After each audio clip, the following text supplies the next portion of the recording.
정부가 현재 주 52시간 근무제의 큰 틀은 유지하되 일부 업종에 한 해 선택권을 주기로 했습니다. 이런 가운데 한국노총이 불참 선언 5개월 만에 노사정 사회적 대화에 복귀하겠다고 밝혔습니다. 국민의힘 인요한 혁신위원장의 험지 출마 불출마 요구에 대한 당내 침묵이 길어지고 있습니다. 이에 대해 인 위원장은 매를 들 수도 있다며 재차 압박했습니다. 법원이 더불어민주당 이재명 대표의 위증교사 사건을 대장동, 백현동 의혹과 분리해서 살펴보기로 했습니다. 혐의 자체가 단순하고 명료해서 이르면 내년 4월 총선 전에 1심 선고가 나올 수 있다는 전망도 나옵니다. 정부 중앙부처 소속 7급 공무원이 인터넷 성인방송에서 BJ로 활동하다 적발됐습니다. 이 공무원은 특별사법 직무까지 맡고 있어 해당 부처는 품위유지 의무와 겸직 금지 원칙을 위반했는지 감사에 착수했습니다. 팔레스타인 가자 지구내 연료가 이틀 안에 고갈될 것이라는 경고가 나왔습니다. 연료 반입이 허용되지 않음에 따라 유엔의 인도주의적 활동도 48시간 내로 중단될 것이라고 난민 구호기구 책임자가 밝혔습니다. 한국 시리즈 5차전에서 LG가 KT를 꺾고 시리즈 전적 4승 1패로 정상에 올랐습니다. LG가 한국 시리즈에서 우승한 건 1994년 우승 이후 29년 만이고 통산 3번째 우승입니다. 여러분 안녕하십니까? 11월 14일 화요일 굿모닝 YTN 2부 시작합니다. 정부가 근로시간을 현행 주 52시간제의 틀은 유지하되 일부 업종과 직종에 한해 연장 근로 관리 단위를 일주일보다 확대할 수 있도록 하는 개선 방안을 마련하기로 했습니다. 다만 노사 합의를 전제로 했는데요. 고용노동부 이성희 차관의 발언 직접 들어보시죠. 첫째, 현행 주 52시간제의 틀을 유지하면서 필요한 업종 직종에 한해 노사가 원하는 경우 연장근로 관리 단위를 일주로 한정하지 않고 선택권을 부여하는 제도 개선을 추진하도록 하겠습니다. 둘째, 장시간 근로, 건강권 문제 등에 대한 현장의 우려를 근본적으로 해소할 수 있는 안전장치를 마련하겠습니다. 정부는 장시간 근로를 방지하고 근로자의 건강권을 보장하기 위해 노사와 국민이 제시해 주신 의견을 토대로 주당 근로시간 상한 설정과 근로시간 11시간 연속 휴식 등을 적극 반영하겠습니다. 한국노총이 불참 5개월 만에 노사정 사회적 대화기구 복귀를 선언했습니다. 정부가 추진하는 일부 업종 근로시간 유연화 등 현안에 대한 논의가 본격적으로 시작될 것으로 보입니다. 조용성 기자입니다. 지난 6월 금속노련 간부에 대한 경찰의 과잉 진압 논란을 계기로 경제사회노동위원회 참여를 중단한 한국노총. 불참 5개월 만에 노사정 사회적 대화에 복귀하겠다고 선언했습니다. 앞서 한국노총은 지난 11일 열린 노동자 대회에서 윤석열 대통령과 정부를 향해 지난 30년간 사회적 대화를 이끌어온 노동자 대표성을 인정하는 것을 복귀 조건으로 내걸었습니다. 이틀 만에 대통령실이 이를 수용하는 모습을 보이면서 전격적인 복귀가 이뤄진 겁니다. 한국노총은 오랜 기간 우리나라 사회적 대화의 한 축을 책임져온 노동계의 대표 조직입니다. 그러나 현재 경제사회노동위원회 참여를 중단하고 있어 매우 안타깝게 생각합니다.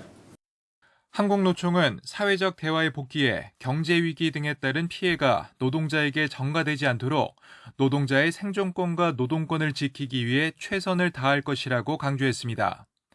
한국노총의 복귀로 노동 현안에 대한 노사정 대화도 재개될 전망입니다. 특히 정부가 내놓은 근로시간 개편과 관련한 노사정 협의에 속도가 붙을지 주목됩니다. 또 거부권 행사를 놓고 노동계와 경영계가 첨예하게 대립하고 있는 노란봉투법과 관련해서도 대화가 오갈지 관심입니다. 개정노조법에 대해 대통령이 제기호권을 행사하는 것은 헌법과 국제기준도 무시하면서 권한을 갖대 책임을 지지 않겠다는 재벌들의 무책임을 옹호하는 것이다. 그러나 대화 복귀만으로 그동안 깊어진 노정 갈등의 골이 한순간에 회복되기는 어려울 것이란 전망도 많습니다. YTN 조용성입니다. 윤석열 대통령이 오늘 대통령실에서 국무회의를 주재하고 국회 민생 법안의 조속한 처리를 요청할 계획입니다. 앞서 민생으로 파고들라고 당부했던 윤 대통령은 정부 부처의 현장 방문 주요 사례를 소개하고 최근 발표한 정부의 민생 정책도 언급할 것으로 전해졌습니다. 또 내일부터 2박 4일 일정으로 진행되는 아시아태평양 경제협력체, 에이펙 정상회의 등의 의미를 설명하고 모레 수능을 앞두고 있는 수험생에게 응원 메시지도 전할 예정입니다. YTN은 윤 대통령이 주재하는 국무회의를 생중계합니다. 험지 출마 요구에 대한 여권 핵심 인사들의 침묵이 길어지자 인요한 혁신위원장이 매를 둘 수 있다며 압박 수위를 더 높였습니다. 민주당 내에서도 이재명 대표의 희생을 요구하는 목소리가 조금씩 나오고 있는데요. 총선을 앞두고 인적 쇄신이 정치권의 최대 화두로 떠오르는 모습입니다. 박광열 기자입니다. 친윤계와 영남권 중진 용태론이란 칼을 빼들었지만 좀처럼 들려오지 않는 응답에 인 위원장이 재차 견제구를 날렸습니다. 매를 들 수 있다며 후속 조치 가능성을 공개적으로 언급한 겁니다. 지역구에 그냥 조용히 출마하겠다는 그런 말들이 좀 나오고 있어요. 우유를 마실래 아니면 매를 좀 맞고 우유를 마실래 이런 입장입니다, 저는. 특정인을 못 밟진 않았지만 거취 표명이 없는 여권 핵심을 두루 겨냥한 것이란 해석이 우세합니다. 실제 친윤 핵심으로 꼽혀온 장제원 의원은 최근 자신의 SNS를 통해 대규모 지지자들이 모인 산악회 행사 소식을 알렸습니다. 물론 장 의원은 YTN과 통화에서 연례적인 행사이고 이미 9월부터 준비한 만큼 최근 이슈와 무관하다고 해명했습니다. 하지만 당 안팎에선 인요한 혁신 위발 친윤 핵심 거취 압박에 새 과시로 맞선 것 아니냐는 분석이 나왔습니다. 김기현 대표 등 다른 지도부 인사도 애둘러 불편한 심기를 드러낸 터라 이런 관측에 힘이 실렸습니다. 요즘 언론 보도를 보니까 너무 급발진하고 있는 것 같아 보입니다. 급하게 밥을 먹으면 체하기 십상이니까. 혁신위의 인적 쇄신안이 지지부진한 사이 이준석 신당론은 조금씩 가속 페달을 밟고 있습니다. 제3지대 금태섭 전 의원과 이준석계 천하용인 4인방에 이어 다른 여당 인사들의 합류 가능성까지 거론되고 있습니다. 제가 100명 되는 의원들 다 알고 있기 때문에 그런 상의를 좀 더 가볍게 할 수 있는 위치다. 그 정도 의사표현을 했던 의원이 실제로 있냐는 거죠. 그런 분도 있죠, 당연히. 당 주류 세력에 대한 험지 출마론이 끊이지 않는 건 민주당도 마찬가지입니다. 여당발 혁신 경쟁이 주목받는 상황에서 김포 서울 편입론 등 정책 이슈마저 잇따라 여당에 내주자 위기감이 고조된 겁니다. 특히 김기현 대표 등 여권 핵심이 쇄신론에 호응할 경우 이재명 대표도 덩달아 압박받을 수 있는데 일단 당 지도부는 선을 긋고 있습니다. 당내 일각에서 이재명 대표나 지도부 험지 출마를 조금씩 이제 거론하고 계신데 그런 부분에 대해서 아직 당내에서 논의되거나 검토되거나 이런 것이 있는 건 아닙니다. 핵심 인사들이 어떤 모습을 보여주는지에 따라 내년 총선 때 불 바람의 방향이 바뀔 수도 있는 만큼 인적 쇄신론을 둘러싼 논란은 앞으로 더 거세질 것으로 보입니다. YTN 박광열입니다. 지난달 29일 첫 공식 외부 일정으로 광주 5.18 민주묘역을 참배했던 국민의힘 인요한 혁신위원장이 오늘은 제주를 찾아서 4.3 희생자들을 추모합니다. 인 위원장은 4.3 평화공원을 참배한 뒤 국민의힘 당원들과 간담회도 진행할 예정인데 이 자리에서 당 쇄신 방안에 대한 추가 언급이 나올지 주목됩니다. 이달 말 이동관 방송통신위원장 탄핵을 다시 추진하기로 한 더불어민주당이 오늘부터 보름 동안 윤석열 정부의 언론 정책을 비판하는 릴레이 피켓 시위를 벌입니다. 민주당 언론자유대책특위와 국회 과방위 소속 야당 의원들을 중심으로 진행되는 이 여론전은 오늘부터 오는 29일까지 서울 광화문 광장에서 매일 점심 2시간씩 이어집니다. 민주당은 윤석열 정부가 여권에 유리한 여론 지형을 만들기 위해 언론 장악에 나섰다고 주장하며 이동관 방통위원장 탄핵의 필요성을 국민에게 호소하겠다는 계획입니다. 법원이 더불어민주당 이재명 대표의 위증교사 사건을 대장동 백현동 의혹 재판과 병합하지 않고 별도 심리하기로 했습니다. 위증교사 혐의 내용이 비교적 단순해서 이르면 내년 총선 전에 이 대표에 대한 첫 번째 선고가 이루어질 가능성도 있습니다. 김다연 기자가 보도합니다. 위증교사 사건 재판 병합 여부를 놓고 평행선을 달려온 검찰과 이재명 대표 측이 법정에서 다시 대립했습니다. 이 대표 측은 대장동과 백현동 등 현재 심리 중인 다른 사건만으로도 시간이 부족하다고 호소했습니다. 또 검찰이 불이익을 주려고 악의적으로 분리기소했다며 방어권 보장을 위해 대장동 재판과 병합해 심리해달라고 촉구했습니다. 반면 검찰은 통상 절차에 따라 병합 요건에 해당하지 않는다고 판단했다며 이 대표를 괴롭히거나 총선 출마에 영향을 미치려는 의도는 결코 없다고 반박했습니다. 이 대표 요구를 받고 위증한 혐의로 기소된 고 김병량 전 성남시장 비서 김모 씨 측도 신속한 재판을 위해 별도 심리를 주장했습니다. 이에 대해 재판부는 이미 상당 시간 내부 검토를 했다며 위증교사 사건을 대장동 재판과 분리해 심리하겠다고 밝혔습니다. 위증교사 혐의가 대장동 사건과 관련이 없고 쟁점도 달라 사건 분량에 비춰볼 때 별도로 심리해도 된다는 겁니다. 또 위증교사 재판을 급하게 진행하지 않고 보통의 위증교사 사건과 똑같이 심리할 거라고 강조했습니다. 재판부 결정에 따라 이 대표는 공직선거법 위반 혐의 재판과 대장동, 백현동 의혹 재판, 위증교사 혐의 재판까지 3가지 형사 재판을 동시에 받게 됐습니다. 이 가운데 위증교사 혐의 공소 사실이 비교적 단순하고 명료해 선고까진 오래 걸리지 않을 거란 게 법조계 전망입니다. 검찰은 이 대표가 위증을 청탁했다는 김 씨와 통화 녹음을 확보했으며 지난 9월 이 대표 구속영장을 기각한 재판부도 위증교사 혐의는 소명된다고 판단하기도 했습니다. 이 때문에 이르면 내년 4월 총선 전에 1심 선고가 이루어질 경우 재판 결과에 따라 이 대표의 정치 생명이 좌우될 수 있다는 관측도 나옵니다.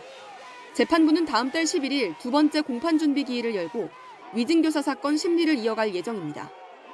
YTN 김다현입니다.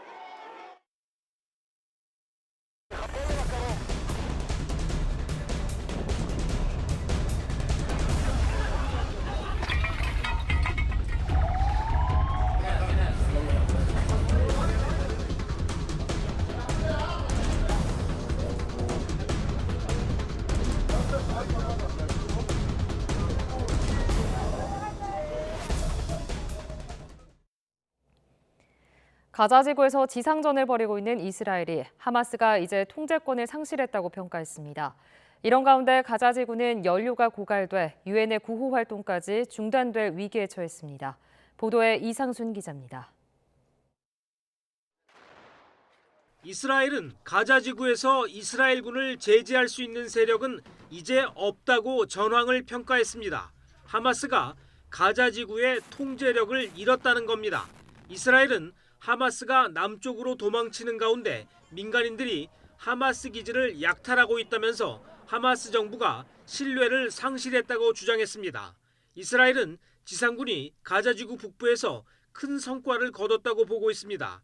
하마스는 지난달 7일 기습공격 전까지 5개 지역 여단과 24개 대대, 140여 개 중대에 3만여 명의 병력을 보유했던 것으로 전해졌습니다. 이스라엘은 이중 샤티 캠프 대대에서 부대 대장을 포함해 대원 200명, 다라주 투파 대대 역시 지휘관 등 260명의 대원을 사살했다고 주장했습니다. 베냐민 네타냐후 이스라엘 총리는 가자지구 접경 지역의 보병 부대를 방문해 전과를 치하하고 거듭 강공을 주문했습니다. וזה לא מבצע, זה לא סבב, זה מלחמה עד הסוף, חשוב לי שתדעו את זה. זה לא מן השפה אל החוץ, זה נעלה בחוצה וגם מהשכל החוצה. אם אנחנו לא גומרים אותם, זה יחזור. 이런 가운데 가자지구는 유엔의 구호 활동마저 중단될 위기에 처했습니다. 유엔은 지난달 7일 이후 반입이 중단된 연료가 이제 이틀이면 완전히 바닥난다고 경고했습니다. Starting from tomorrow, we will not simply be able to unload them because we don't have the fuel for the forklift and we do not have the fuel for the trucks that are distributing that assistance out to where the people in need are. 이렇게 되면 48시간 이내 유엔의 각종 구호 활동도 중단이 불가피한 상황입니다. 전 세계 유엔 사무소에는 조기가 개항됐습니다. 가자 지구에서 구호 활동 중 숨진 유엔 팔레스타인 난민기구 동료 101명을 애도하기 위해서입니다. 유엔 본부는 1분 동안 묵념의 시간을 가졌습니다. This minute of silence is a tribute and a collective acknowledgement of paying respect and honor our UNRWA colleagues who pay the ultimate sacrifice while carrying their job to help humanity. UN 팔레스타인 난민 구호 기구는 가자 지구에서 난민 시설 150여 곳을 운영하면서 현재 78만 명 가까운 피난민을 수용하고 있습니다. YTN 이상순입니다. 가자지구 지상전에 나선 이스라엘군은 민간인 피난 행렬에 섞여 있던 하마스 대원들과 교전을 벌여 21명을 사살했다고 밝혔습니다. 이스라엘군에 따르면 13일 가자시티의 알쿠드스 병원에서 피난길에 나선 민간인들에 섞여 있던 하마스 대원들이 대피 행렬을 보호하던 이스라엘군과 교전을 벌였습니다. 이스라엘군은 교전이 벌어지자 민간인들은 병원에서 멀리 달아났고 이후 하마스 대원들이 나와 우리를 공격했다며 하마스 대원들은 이후 병원 안으로 다시 몰려 들어갔다고 덧붙였습니다. 무장정파 하마스를 겨냥한 이스라엘군의 가자지구 지상전 와중에 헤즈볼라의 무력 개입이 빈번해지면서 이스라엘 북부 국경지대 마을에서 민간인 사망자가 나왔습니다. 타임스 오브 이스라엘 등 현지 언론에 따르면 이스라엘 전력공사는 헤즈볼라의 미사일 공격을 받아 중상을 입은 50대 직원 샬롬 아보디 씨가 13일 숨졌다고 밝혔습니다.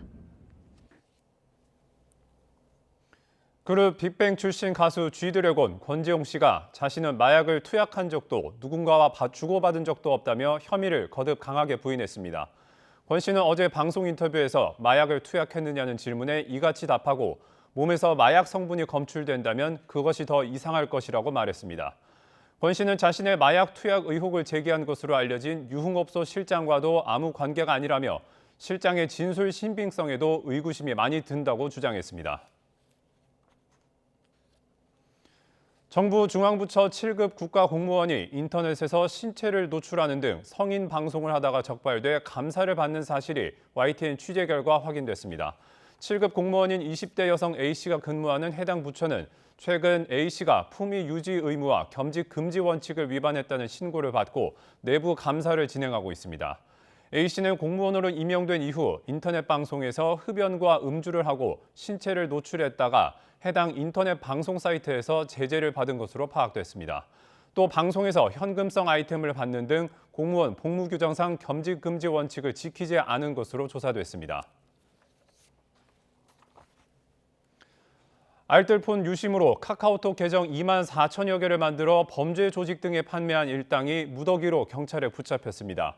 유심을 해지해도 카카오톡 계정은 그대로 남는 점을 노려 이른바 대포 계정을 대량으로 만들었습니다. 차상은 기자입니다. 지난 4월 서울 대치동 학원가에서 필로폰이 든 음료를 학생들에게 나눠주고 학부모를 협박한 사건. 협박은 온라인에서 산 카카오톡 계정으로 부모에게 전달됐습니다. 수사기관의 추적을 피하려고 대포폰처럼 다른 사람 명의의 계정을 이용한 겁니다. 범죄에 사용된 이런 카카오톡 계정을 경찰이 추적했더니 대규모 공급 조직이 드러났습니다. 시중에서 쉽게 구할 수 있는 알뜰폰 유심으로 전화번호를 만들고 번호 변경과 이중번호 신청을 통해 유심 하나로 카카오톡 계정 5개까지 만들었습니다. 이렇게 계정 2만 4천여 개를 만든 조직은 개당 3만 원 정도의 범죄 조직 등에 넘겨 지난 2021년 5월부터 지난 5월까지 22억 원을 챙겼습니다. 개통한 유심은 계정 판매 후 곧바로 해지했지만 카카오톡 계정은 그대로 남아있다는 허점을 이용했습니다. 카카오톡 계정을 수만 개를 생성한 후에 휴대전화 번호를 당일 해지하더라도 카카오톡 계정은 그대로 사용 가능했기 때문에 그런 취약점을 이용해서 경찰은 카카오톡 대포 계정을 만든 15개의 조직을 적발하고 이 가운데 주범 12명을 구속했습니다. 또 범행에 가담한 조직원 48명도 함께 입건했는데 전기통신사업법 위반 혐의입니다. 카카오톡 계정을 다른 사람에게 넘기는 행위는 1년 이하의 징역이나 5천만 원 이하 벌금에 처할 수 있는데 불법이 아니라고 생각하는 경우가 많다는 게 경찰 설명입니다. 경찰은 카카오톡 계정이 범죄에 이용될 것을 알고도 판매한 것도 처벌 대상이라며 주범들에게는 사기 방조 혐의도 적용하고 범죄 수익 가운데 14억 원을 환수했습니다. YTN 차상입니다.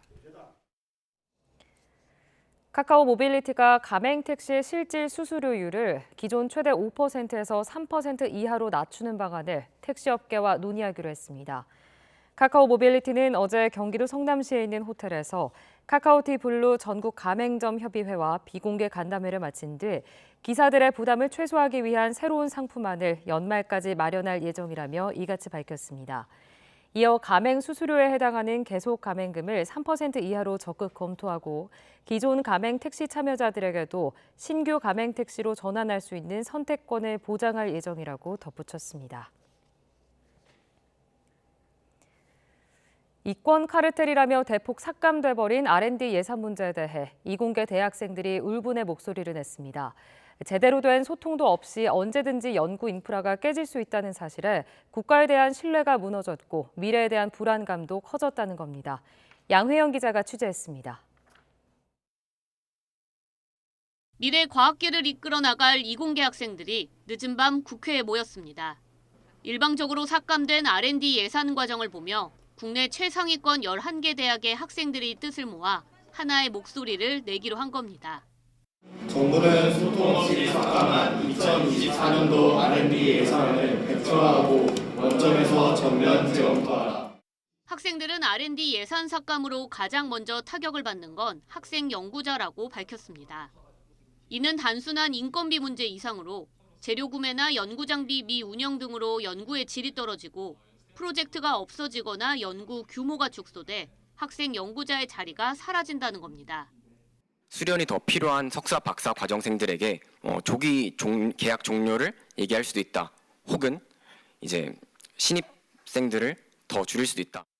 현장 소통 없이 일방적으로 R&D 예산을 삭감하는 과정을 보며 학부생 대부분이 이공계 진로를 다시 고민하게 됐다며 이는 의대 쏠림 강화로까지 이어질 수 있다고 지적했습니다. 이공계로서의 대학원을 진학하는 것 다시 한번 고민하게 되었다.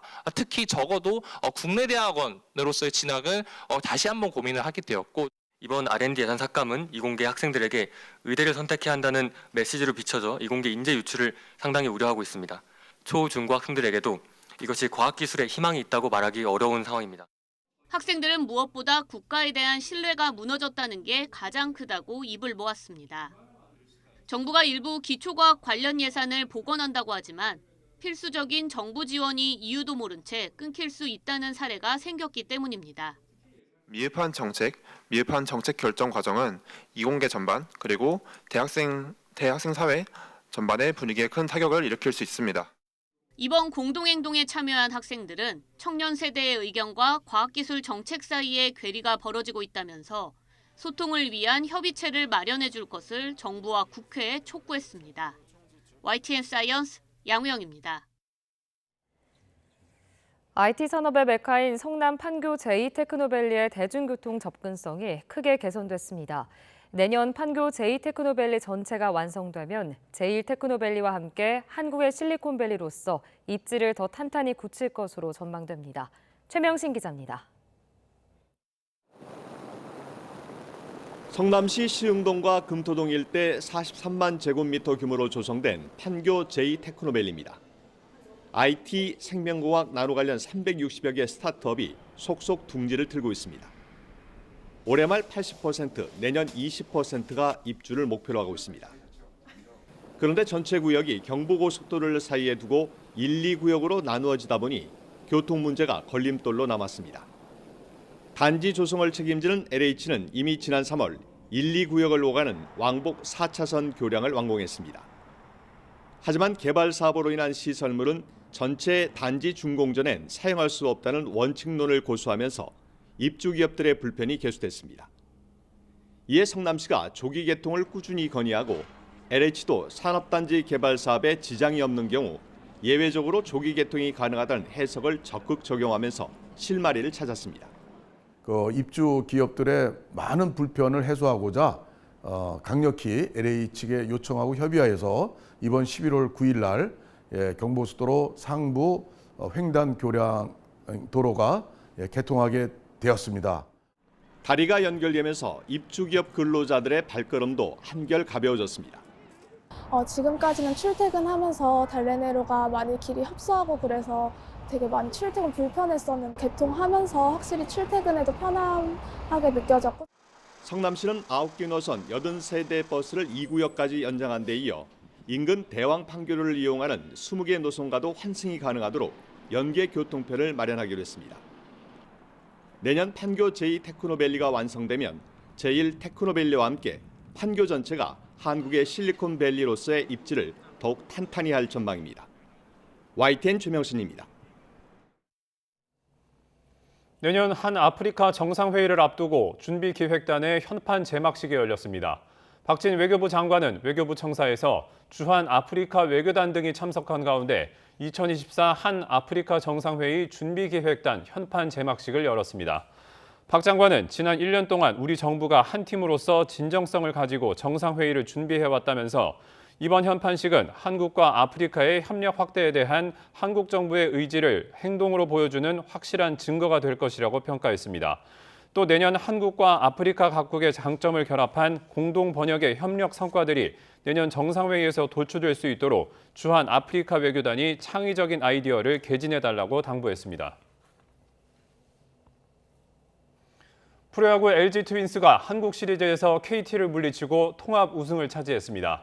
지난 1994년 우승 뒤 무려 29년 만이자 통산 3번째 우승입니다. 네, LG 트윈스가 우승할 수 있었던 원동력은 무엇일까요? 구단의 적극적인 지원 속에서 선수와 팬들의 간절함이 마침내 결실을 맺었습니다. 김상혁 기자입니다.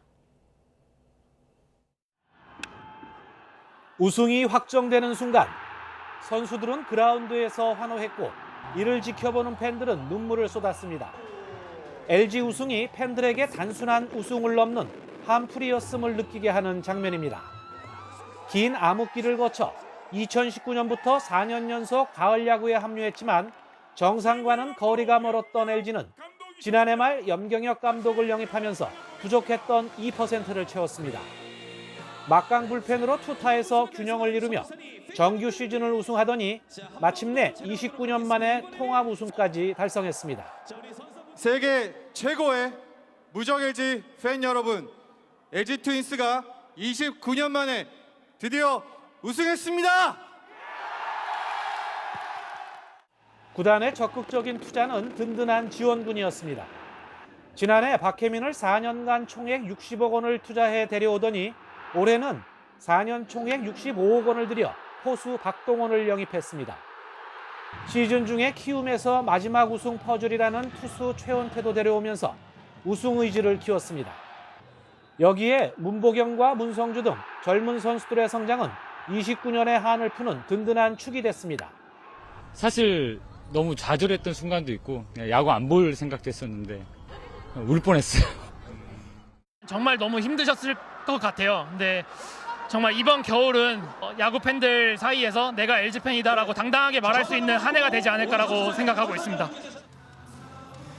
유광 점퍼를 꺼내 입은 LG 팬들은 잠실에서 노란 물결을 만들었고 마침내 29년 만에 한국 시리즈 우승 꿈은 동화처럼 현실이 됐습니다.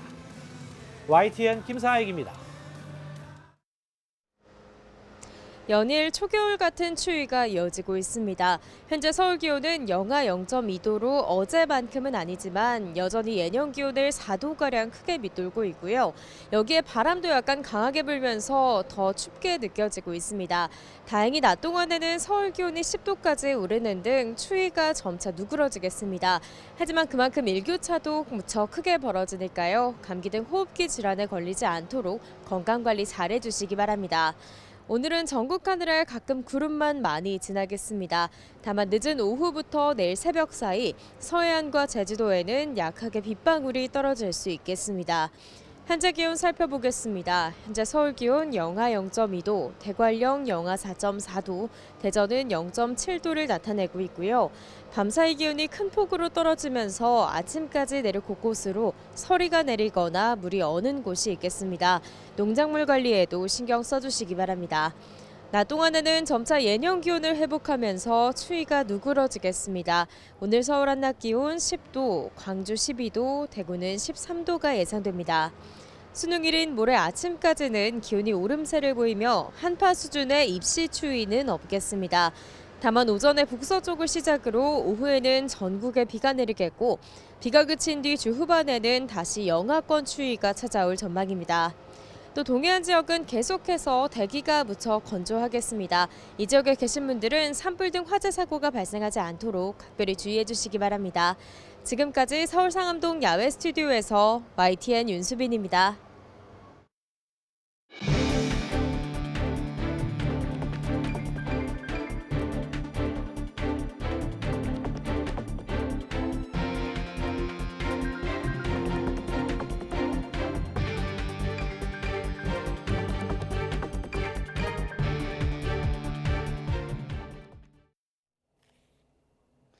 (2024학년도) 대학 수학능력시험이 이틀 앞으로 다가왔습니다. 내일은 수험생 예비 소집일인데요. 반드시 시험장을 찾아서 수험표를 받고 꼭 챙길 것과 피할 것 확인해서 준비를 끝내야겠습니다. 김연아 기자가 보도합니다. 수능 예비 소집일은 수험표를 받는 날이자 실제 시험장 위치를 확인하는 날이기도 합니다. 수험생들은 수능 당일 이용할 교통수단을 활용해 시험장에 가보고 이동 시간을 미리 확인해 두는 게 좋습니다. 수능일 아침엔 시험장 주변에 차가 몰릴 것을 감안해 시간을 넉넉하게 잡아야 합니다. 예비 소집일에 수험표를 받으면 먼저 수험표에 기록된 선택 영역과 선택 과목이 응시원서 접수 당시 본인이 선택한 내용과 같은지부터 확인합니다. 수험표는 사진이 나온 신분증과 함께 잘 챙겨놓고 코로나19와 독감 등 감염병이 유행인 만큼 마스크도 준비해두는 게 좋겠습니다. 또 만일의 상황에 대비해 아날로그 시계와 여분의 흑색 연필과 샤프심, 지우개, 수정 테이프를 챙기는 것도 좋습니다. 샤프와 전자기기는 금지되고 휴대전화는 1교시 전 전원을 끄고 감독관에게 제출해야 합니다. 건강관리도 중요합니다. 긴장이 많이 돼 잠도 오지 않는다면 잠시라도 밖에 나가 햇빛을 쐬는 게 큰 도움이 됩니다. 햇볕을 통해서 우리 뇌에서 송과체라는 곳에서 세로토닌이 만들어지거든요. 이 세로토닌이 빛이 없어지는 암흑, 밤이 되면 멜라토닌이라는 잠을 유발하는 물질로 변합니다. 그러면서 잠을 잘 자게 되거든요. 점심 도시락은 늘 먹던 것이 좋고 물은 넉넉히 준비합니다. 시험 당일은 큰 추위는 없겠지만 중부지방에 비가 와 쌀쌀할 수 있는 만큼 두꺼운 옷보다는 얇은 옷을 여러 벌 입고 가는 게 대응하기 편합니다. YTN 김현아입니다. 어제 저녁 식품 공장 화재 현장에서 구조대원이 추락해 크게 다쳤습니다.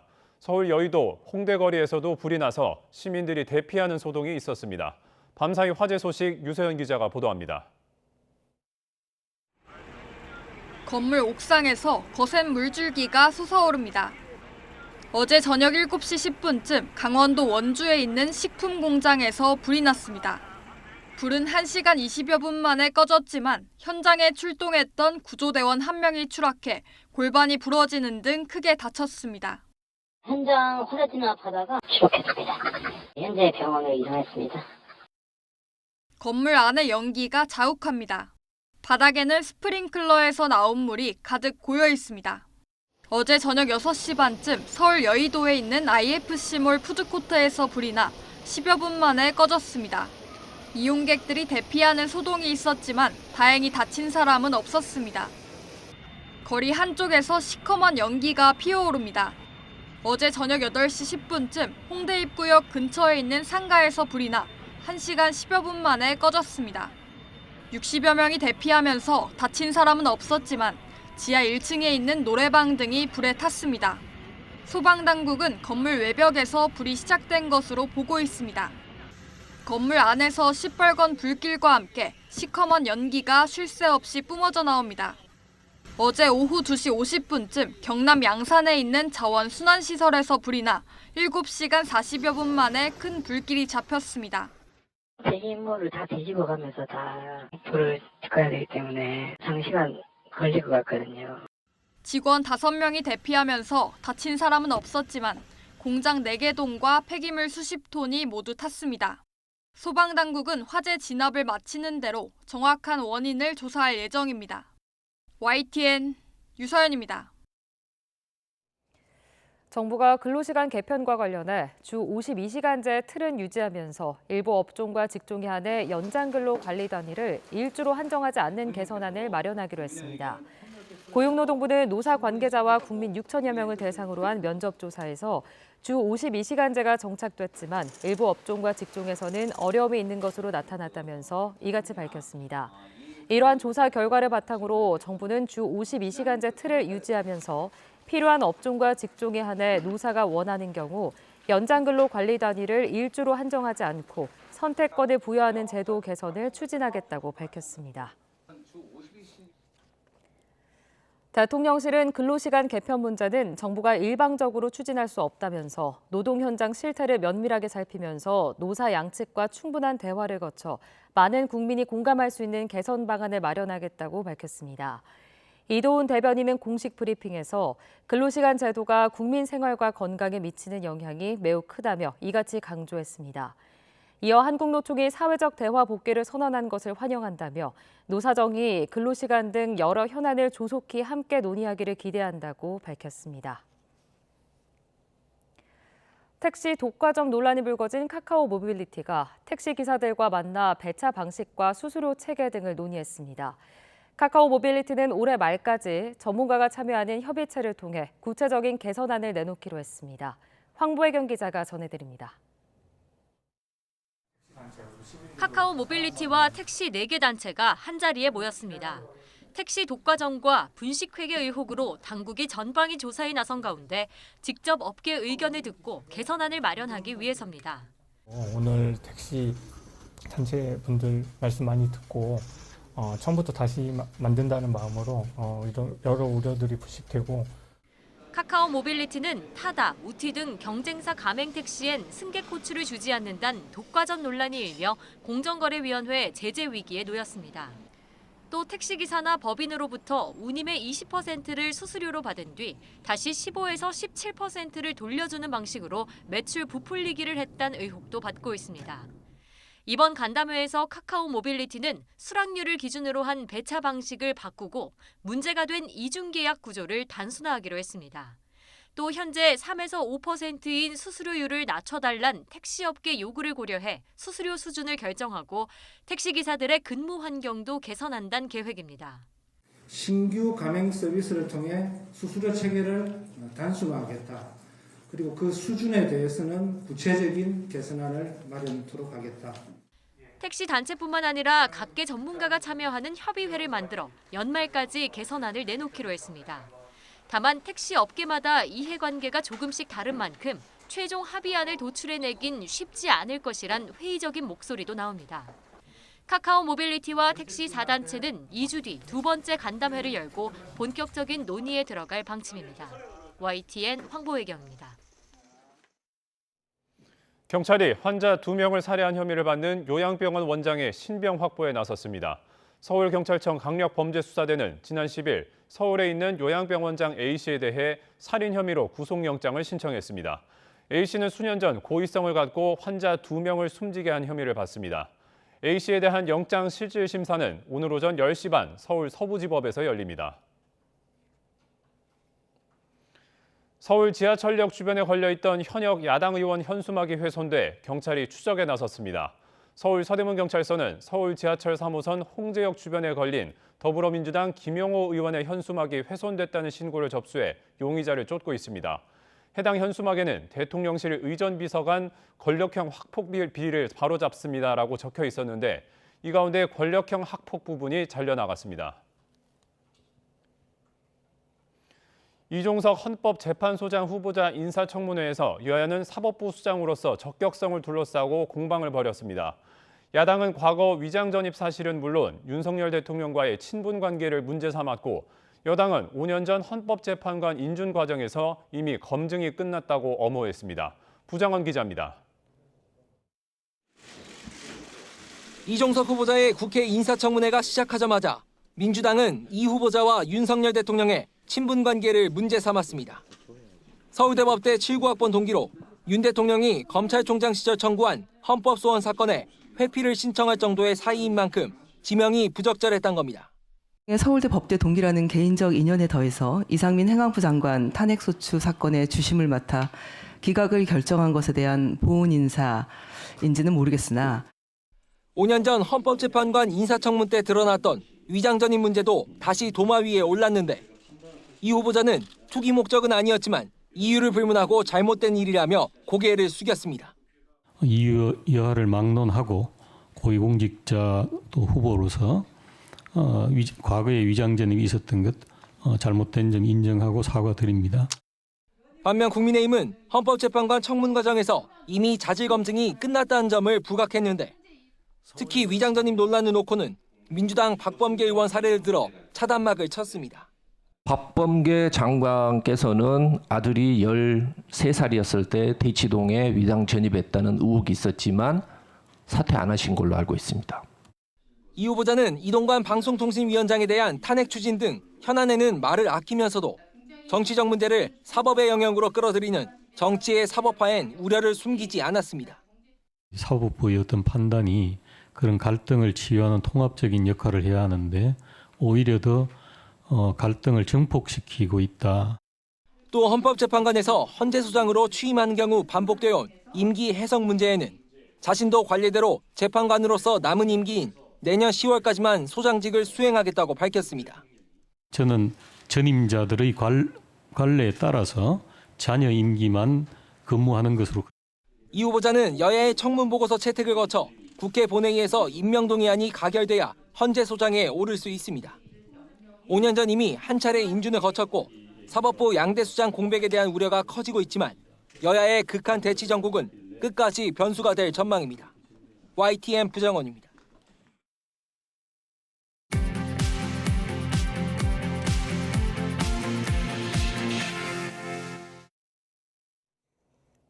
이 시각 세계는입니다. 최근 AI를 이용해 만든 가짜 일본 전현직 총리들 동영상이 잇따라 퍼지고 있습니다. 이런 영상들은 AI로 정교하게 다듬어져 정치적 목적으로 악용될 가능성이 큰 만큼 일본 정부가 대책 마련에 부심하고 있습니다. 도쿄에서 김세호 특파원이 보도합니다.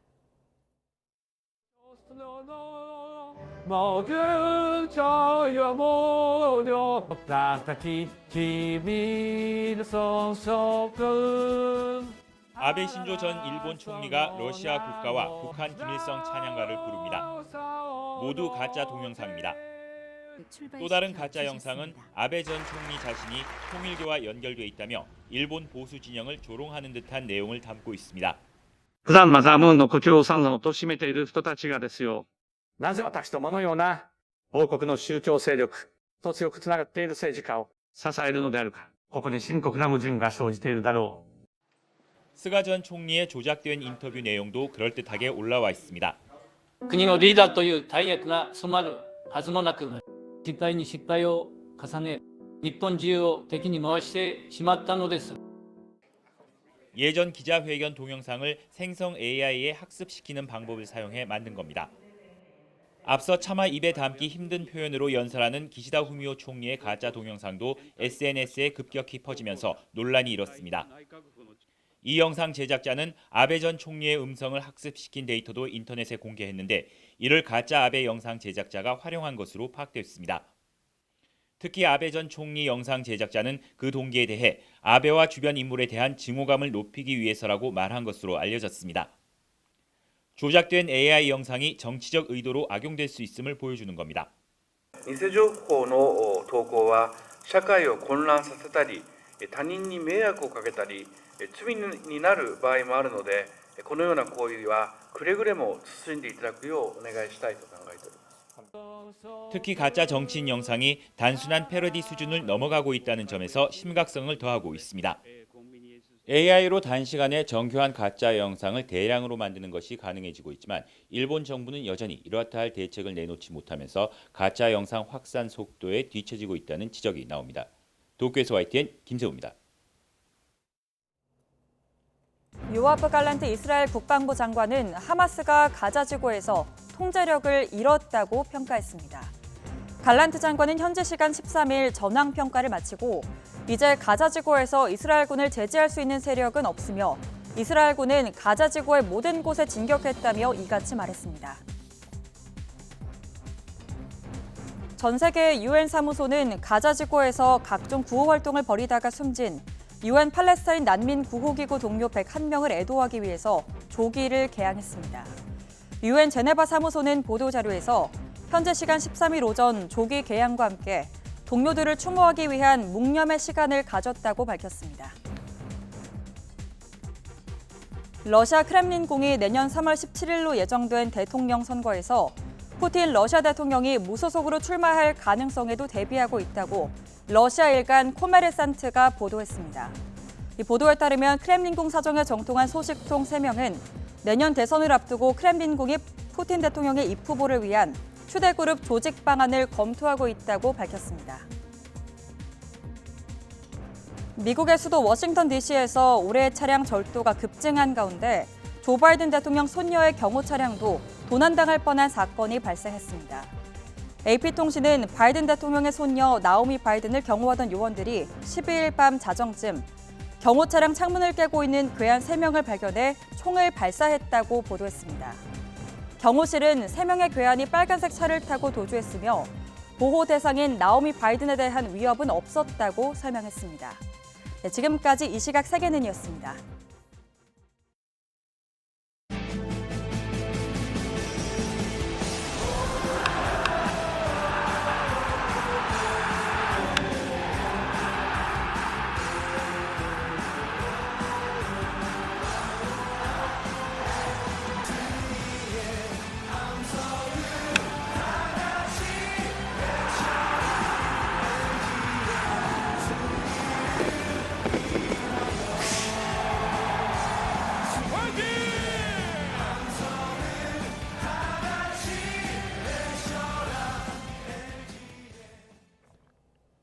한국 시리즈 5차전에서 LG가 KT를 꺾고 시리즈 전적 4승 1패로 정상에 올랐습니다. LG가 한국 시리즈에서 우승한 건 1994년 우승 이후 29년 만이며 통산 3번째 우승입니다. 3회 박혜민의 2타점 적시타로 선제점을 올린 LG는 5회에는 김현수의 2타점 적시타로 추가점을 뽑아 6대2로 승리했습니다. 선취 타점의 주인공인 LG 박혜민은 3타수 2완타와 함께 4회 수비에서도 실점 위기를 넘기는 환상적인 수비를 선보여 5차전 MVP에 뽑혔습니다. LG 유격수 오지환은 기자단 투표에서 93표 가운데 80표, 득표율 86%로 한국 시리즈 MVP에 선정됐습니다. 오지환은 한국 시리즈에서 19타수 6안타 3홈런 8타점으로 활약하며 타율 3할 1푼 6리를 기록했습니다. 우리 축구대표팀이 북중미 월드컵 2차 예선을 앞두고 소집돼 담금질에 들어갔습니다. 네, 싱가포르와 중국을 차례로 만나는데 비교적 약한 팀을 상대할 때 클리스만 감독의 대비책은 초반에 더 강하게였습니다. 이경재 기자입니다.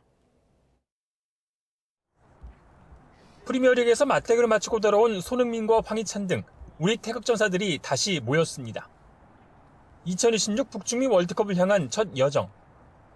싱가포르 중국과의 아시아 2차 예선을 준비하기 위해서입니다. 이번에 또 만났던 것도 되게 새롭고 또 특별하긴 했는데 어쨌든 또 대표팀에서도 저희가 또 많이 익숙하다 보니까 또 대표팀에서 이제 또 월드컵 예선이고 너무 중요한 경기이기 때문에 또 저희가 같이 또 좋은 시너지를 내가지고 싱가포르가 155위, 중국이 79위 등 FIFA 랭킹에서 우리보다 한참 뒤진 상대들이지만 클리스만 감독은 경계를 늦추지 않았습니다. 특히 지난주 자신이 직접 관전한 아시아 챔피언스리그에서 대표팀 멤버 다수가 포함된 싱가포르의 라이언시티가 전북을 잡았다며 상대적으로 약팀을 상대할 때의 전략을 공개했습니다. You have to be from the beginning on very, very quick, very alive, very, focused and try to score this first goal. There was a similar bit with Vietnam. Vietnam, I was encouraging right away, try to score this first goal. And I was angry because we didn't score 2, 3, 4 occasions in the beginning. 클리스만 감독은 대표팀의 좌우 윙백과 수비형 미드필드 자리에서 더 많은 선수의 실험과 세대 교체가 필요하다는 지적에 대해선 충분히 공감한다면서도 국내 젊은 선수들이 소속팀에서 많은 기회를 잡지 못한다며 이례적으로 K리그를 비판했습니다. Kangin, would he have played right away at 18 in the K-League? He played in Spain. And so do many young players. They play in European leagues, but they don't get to play here. 대표팀은 서울 목동 종합운동장에서 사흘 동안 손발을 맞추고 목요일 상암에서 싱가포르와 맞붙습니다. YTN 이경재입니다. 오늘 아침 출근길에도 초겨울 추위가 이어지고 있습니다. 현재 서울 기온은 영하 0.2도로 어제만큼은 아니지만 여전히 예년 기온을 4도가량 밑돌며 추운데요. 다행히 낮 동안에는 서울 기온이 10도까지 오르는 등 점차 평년 수준의 기온을 회복하겠습니다. 오늘은 전국 하늘을 가끔 구름만 많이 지나겠습니다. 다만 아침까지 내륙 곳곳으로 서리가 내리거나 물이 어는 곳이 있겠고요. 늦은 오후부터 내일 새벽 사이 서해안과 제주도에는 약하게 빗방울이 떨어질 수 있겠습니다. 또 동해안을 중심으로는 계속해서 대기가 무척 건조하겠습니다. 산불 등 화재 예방에 신경 써주시기 바랍니다. 현재 기온 살펴보겠습니다. 현재 서울 기온 영하 0.2도, 대관령은 영하 4.4도까지 떨어져 있습니다. 낮부터는 기온이 점차 오르면서 추위가 누그러지겠지만 일교차가 무척 크게 벌어지겠습니다. 오늘 서울 한낮 기온 10도, 대구는 13도가 예상됩니다. 수능일인 모레 아침까지는 기온이 오름세를 보이며 한파 수준의 입시 추위는 없겠습니다. 다만 오전에 북서쪽을 시작으로 오후에는 전국에 비가 내릴 전망입니다. 지금까지 날씨 정보였습니다.